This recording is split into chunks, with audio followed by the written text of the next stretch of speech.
Tides from the West, a Chinese autobiography, written by Chiang Meng-lin, read by Tang Da-ming.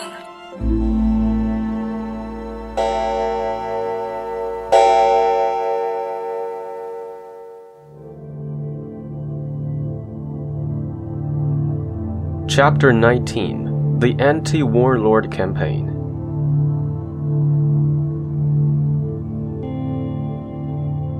Years of student demonstrations and strikes coupled with internecine wars had sapped the strength of the government in Peking.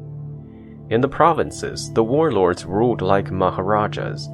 The power of the overlord in Peking at any one time depended upon the goodwill and support of the provinces, which had easy access to the city. As its roots in the provinces weakened, the tree of power in Peking grew shaky. No sooner had one warlord entered the capital to take over the reins of government, either himself or through a puppet of his creation, than another would conspire to overthrow him and come to power in turn. When public sentiment as revealed in student demonstrations ran high against the regime in power, some other provincial general was always ready to take advantage of it. Through intrigue, civil war, coup d'etat, or reshuffled combinations of power, the government changed hands constantly. During my first 9 years in Peking, I witnessed so many changes that the rapid shift of scene left in my memory only a jumble of disconnected, though vivid pictures of the tragic comedy. I could imagine myself a pyramid, sitting in the Egyptian desert, watching utterly unconcerned the constant coming and going of caravans and listening to the camel bells chiming their sad tunes. Financial stringency was acute for the Peking government. National revenues were detained by the warlords in the provinces and spent in maintaining their private armies or to enrich their own coffers. A portion of the money that came to the central government, usually through loans from banks at exorbitant interest, had to go to military expenditure to placate the insatiable warlords who supported the government. Salaries, not only of teachers as we have seen, but also of government employees and of diplomatic officials stationed in foreign lands, were left unpaid for months at a time or even years. "What is the future of the Peking government?" asked an American diplomat one day. "It will dry up like a clam, and only the shell will remain," I replied. The situation grew worse year after year until the last vestige of the public respect due to a government was gone. The students helped to destroy its prestige, and the warlords buried it in the Peking dust. In the meantime, the Kuomintang movement in Guangzhou grew in strength by leaps and bounds. It had enjoyed public faith for some time, especially among intellectuals and students, and even won the sympathy of certain enlightened generals of the north, for among the warring northern generals, enlightened ones were not lacking. In the basket of rotten oranges, it was possible to find a few good ones. Even after the death of Dr. Sun Yat-sen, the spirit of the Nationalist Party of China remained undaunted. Dr. Sun's nucleus of an army kept on growing at Huangpu Military Academy near Guangzhou, of which General Chiang Kai-shek was the president. In the course of a few years, General Chiang's newly trained nationalist troops were ready to deliver a death blow to the warlords of the north. In 1927, this army of the nationalist government of the Kuomintang swept northward at lightning speed through the heart of the country to Hankou, and another wing moved along the coast to Hangzhou. In the pincer movement, the two converged on Nanjing, which was made capital of the nationalist government when the victorious armies entered the city. That same year, at about the time the Nationalist Army started its northern expedition, a notorious warlord, Zhang Zongchang, entered Peking. This renowned leader had the physique of an elephant, the brain of a pig, and the temperament of a tiger. His powerful paws were always ready to snatch at any person he disliked or at any good-looking woman he coveted. I saw him several times in a peace-preserving committee, of which I was a member, and felt that he was dangerous even to look at. When I was informed by Sun Baoqi, ex-premier of the Peking government, that I was on the blacklist, the news reached me in the evening of the execution of Shao Piaoping, editor of the newspaper Jingbao. I began to see the shadows of those powerful claws. Without hesitating, I got into the car of Dr. Wang Chonghui, who happened to call on me, and went directly to the legation quarter, where I got a room in the Hôtel de Wagon-Lit. Here I stayed for 3 months and passed my time in studying calligraphy. There were several others in similar plight. Dr. Zhu Jiahua, professor of geology and now director of the Academia Sinica, was one. Quite a few friends ran in from time to visit us. But spending 3 months in even the deluxe prison was no fun at all. We plotted escape and at length, when the situation was somewhat eased, sneaked out one after another.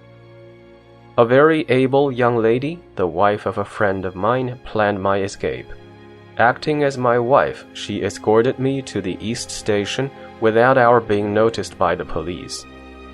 Every casual look from a stranger startled me, though I remained outwardly calm. Following a stream of passengers, I boarded a train to Tianjin and from there went by British merchant liner to Shanghai.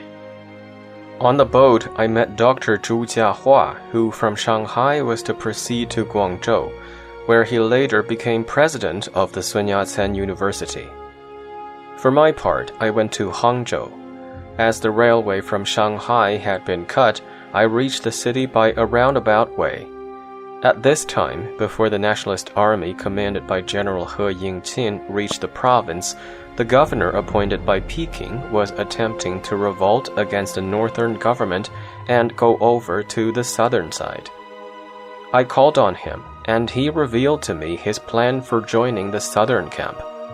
He told me that he had sent about 1,000 men along the railway to the Jiangsu border, where the line was already cut. I thought privately that he must be intoxicated with the cup of other people's success, or he would not attempt to fight an enemy at least 10 times stronger than himself.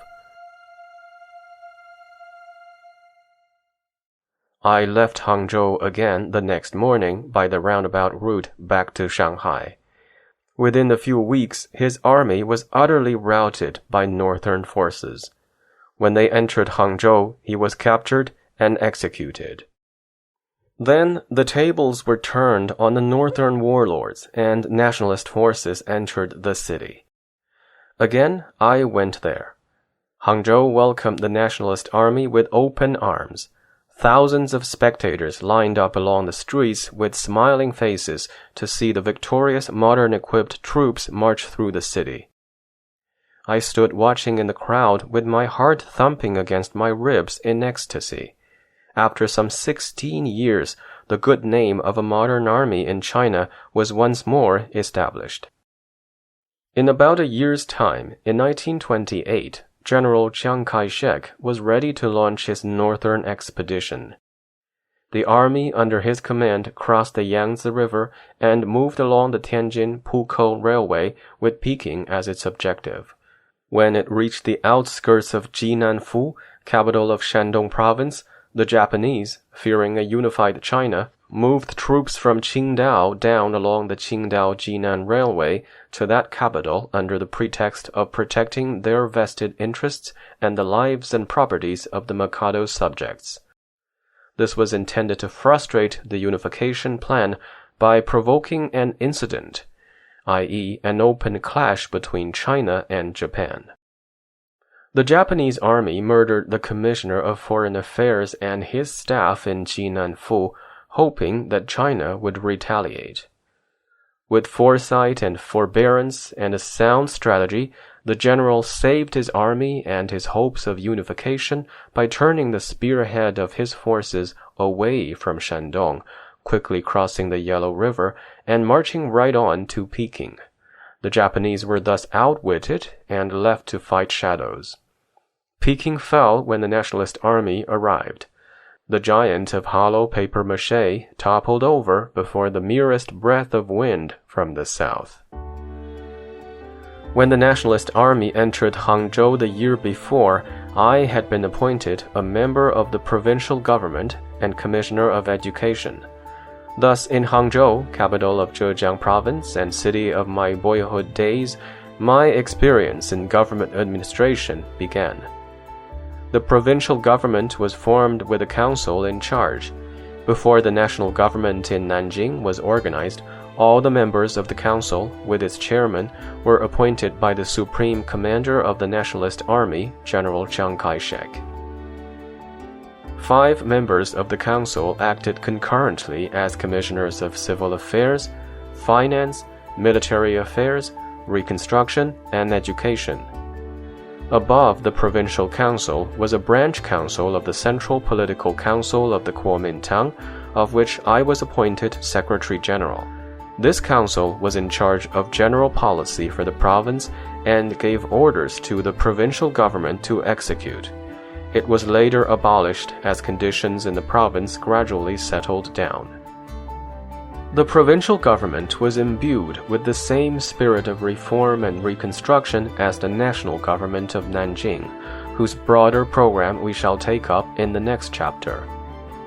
The provincial reconstruction plan was rather ambitious, but after a revolution it was necessarily handicapped by lack of funds. So it concentrated on building more roads. Within a few years, many roads were built. In the capital itself, the provincial council ran a pencil through the map of the city and ordered roads to be built accordingly. After 2 years, Hangzhou was blessed with many wide streets within the city and roads running along the shores and on the dikes across the West Lake, leading to scenic spots in the western hills. A highway linked the city with Hangzhou, and this brought many weekend motorists. In the short span of 3 years, everyone noticed how the city had changed. New buildings shot up like mushrooms in the city, around the lake, and in the mountains. The population increased and business prospered. Many electric plants were set up in local areas. In some rural districts, gas pumps were installed to irrigate the rice fields. As Zhejiang was the center of silk production, scientific sericulture was started by the government. Silkworm eggs were raised scientifically and distributed to the silk producers at cost. The first year, strong objections were raised to the new eggs, for the silk producers became suspicious of them under the influence of egg producers who followed traditional methods. But results speak louder than false propaganda. The second year, there was more demand for new eggs than the government could supply. In order to reform the land tax system, a general survey was made of agricultural land in the province, and this continued for many years following. In contrast to the drastic methods adopted by the communists in their dealing with agrarian problems, these were tackled in Zhejiang by the mild means of a general 25% reduction of the land rent paid by the tillers to the owners. As a rule, the tenant farmers paid about 50% of their main crop as rent. The reduction lowered this figure to 37.5%. As the rates of land rent had existed through centuries, and the method and basis of calculation varied in different localities, the tenant farmers of some localities were much benefited, while elsewhere the rule for reduction caused great friction between owners and tenants. Lawsuits streamed in to the Land Rent Reduction Commission. There was so much confusion throughout the province that after some years the scheme was finally abandoned. Shen, the moving spirit in rent reduction, was assassinated for causes still undetermined. Later, a campaign against illiteracy was launched. After some 6 or 7 years, The number of short-term schools to teach the reading and writing of the more commonly used characters had increased by thousands alongside the regular elementary schools. A new experiment was made in the educational system of the province. The National University of Zhejiang was organized with the writer as president. The university was not only to take charge of higher education, but also to control the public school system in the province.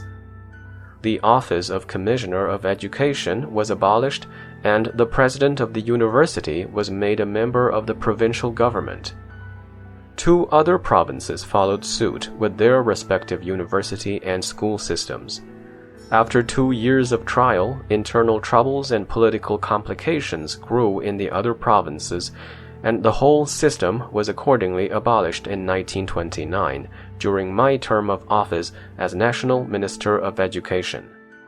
Thus, the person by whose hands it was sent to the grave was the one who had nursed it to grow with much work and thought.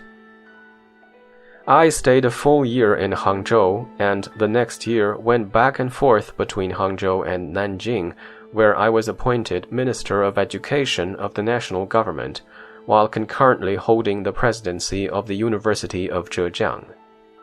In 1929, I gave up the latter post and stayed in Nanjing for another year, when I was forced to resign from the Ministry of Education as a result of disagreement with some of the elder statesmen regarding a question of educational policy.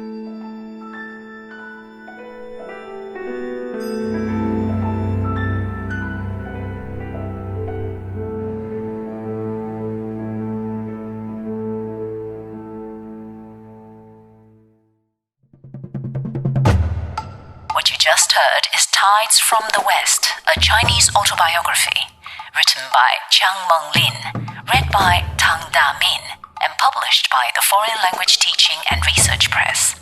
Some names and terminologies in this book have been updated per contemporary usages.